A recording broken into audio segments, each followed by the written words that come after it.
日本首相高市早苗的首次访美之行，本来是一场关乎日本外交的重要行程，结果被他硬生生演成了夜总会妈妈桑迎客现场，全程谄媚，丑态百出，最后还被白宫挂网示众，沦为全世界的笑柄。大家好，欢迎来到星球热点，国家大事从不缺席，舆论场中抽丝剥茧，聚焦独家中国资讯。点赞、订阅加小铃铛，带你用不一样的视角读懂中国故事。3月21日晚，黄昏的夕阳洒在东京羽田机场，高市早苗乘坐的日本政府专机缓缓降落，结束了自己的首次访美之旅。可等待他的没有庆祝的鲜花和掌声，只有网络上铺天盖地的讽刺调侃，还有在野党等着他的访美质询。毕竟这趟访美他闹出来的笑话实在太多了。其实早在访美前，高市早苗就已经被特朗普摆了一道。3月14日深夜，东京官邸的灯还亮着，大洋彼岸的特朗普一条帖子直接打乱了日本政府的所有部署。帖子里，特朗普明确点名日本，要求日本参与霍尔木兹海峡相关行动，而这一点是日本外务省此前完全没预料到的。要知道，正常的日美首脑会谈都是外务省提前数周精心排演的政治剧目，台词、议题、结局全都是预设好的，首相和总统只要走个过场就行。可特朗普偏不按剧本出牌，一条帖子就让日本的所有准备都打了水漂。一名日本政府关系者无奈感叹，这将是前所未有的日美首脑会谈。为了应对这场无剧本会谈，3月16日傍晚连夜出席7小时国会审议的高市早苗马不停蹄走进官邸会议室，和外务省内阁官房的核心幕僚，还有安倍时期的外交大佬秋叶刚男开了一场罕见的作战会议。最终大家定下来的方针很简单，法律范围内能做的就做，不能做的必须说清楚。但有人一句总之只能扛着，道尽了日本的无奈，活像个要去挨训的学生。更戏剧的是，3月18日凌晨，特朗普又突然发帖说不需要日本支援，语气突变，让日本政府内部彻底懵了。大家猜来猜去，要么觉得这不是真的撤回要求，要么觉得这就是特朗普讨价还价的套路。小编猜测，特朗普这波操作就是故意拿捏日本，让高市早苗带着坦克去访美，更便于他漫天要价。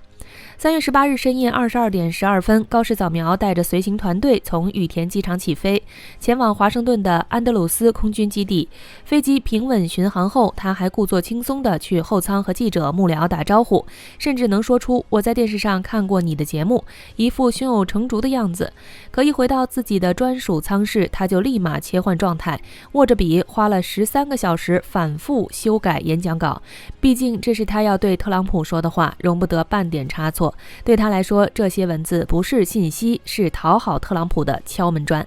3月19日上午11时09分，高市早苗的车队驶入白宫南草坪，丑态大戏正式拉开帷幕。当总统警卫队打开车门，他看到特朗普张开双臂，立马快步下车，主动上前拥抱。这一抱就是好几秒，陪同的日本官员还自我安慰，看到这个拥抱就知道这次成了。可在小编看来，这哪里是外交礼仪，分明是急于表忠心的谄媚，连基本的国家元首体面都没顾上。上午11时37分，椭圆形办公室的会谈正式开始。媒体入场拍摄的30分钟里，特朗普一如既往的自由发挥，还把高市早苗众院选举的胜利说成是自己的功劳。而高市早苗呢，全程笑脸相迎，顺势说出了那句在专机上反复推敲的彩虹屁：唯有唐纳德才能为这个世界带来和平与繁荣。今天我来这里就是为了告诉你这一点。这话一出，全场尴尬。要知道，当时美国正发动对伊朗的袭击，外界普遍批评特朗普违反国际法，可作为日本首相，高市早苗却当众把他吹成救世主，谄媚姿态溢于言表。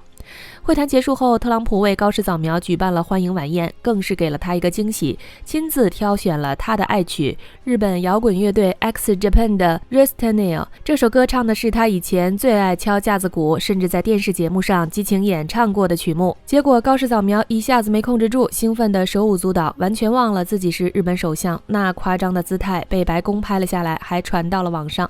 晚宴上，高市早苗还不忘继续讨好，致辞时高喊强大的日本，强大的美国，我们是最强搭档。最后还用英语喊出 Japan is back， 试图展现日本的底气。可配上他之前的谄媚姿态，怎么看都显得滑稽。软银创始人孙正义还在宴会后帮腔，说两人相处融洽，信任加深。可明眼人都能看出来，这不过是自欺欺人。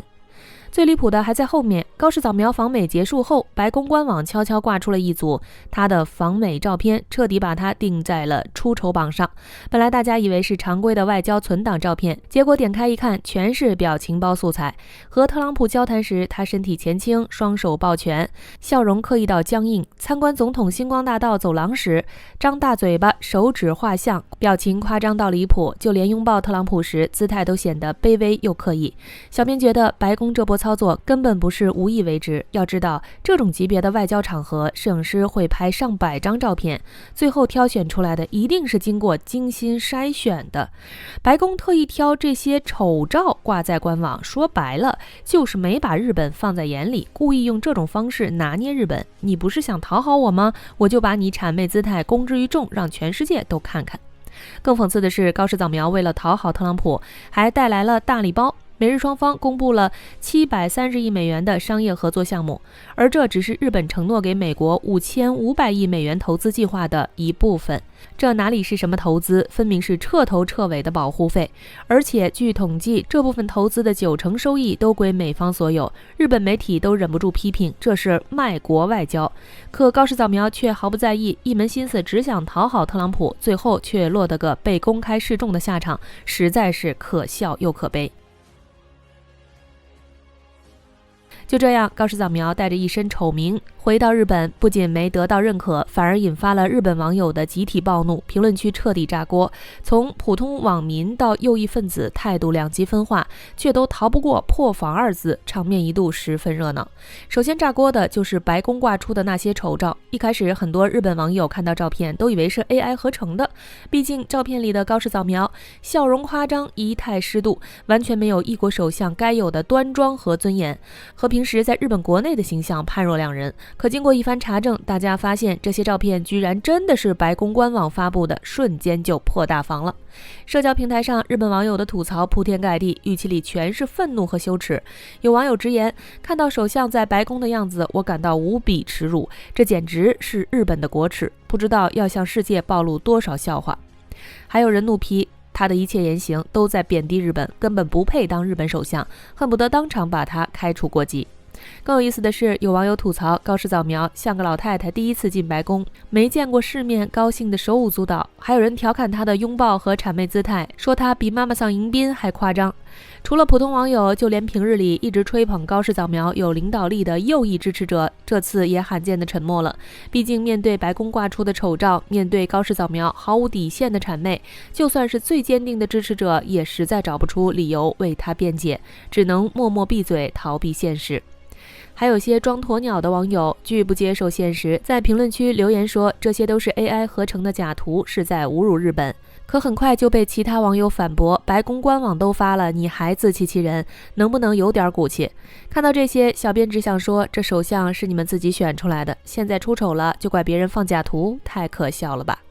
除了吐槽丑态，网友们还怒批高市早苗的卖国外交。大家都知道，他带去的5500亿美元保护费，说白了就是拿日本民众的血汗钱去讨好美国，换取一句毫无意义的口头承诺。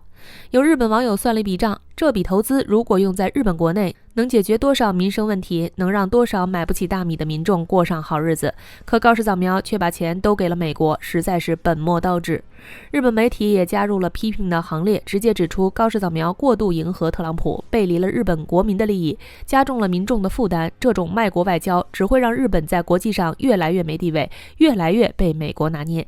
小编觉得网友和媒体的批评其实一点都不夸张。高市早苗这趟访美不仅没为日本争取到任何实质性利益，反而丢尽了日本的脸面，还花了大把的冤枉钱。现在高市早苗不仅要面对网友的口诛笔伐，还要接受在野党的质询。他必须向日本民众解释，这趟访美到底取得了什么成果，花出去的5500亿美元保护费到底值不值。还有那句唯有唐纳德能带来和平，到底该不该说？而那些吹捧他的右翼分子也该醒醒了，别再被美国的口头承诺忽悠，别再自欺欺人。毕竟靠讨好别人换来的所谓尊严，从来都不是真正的尊严。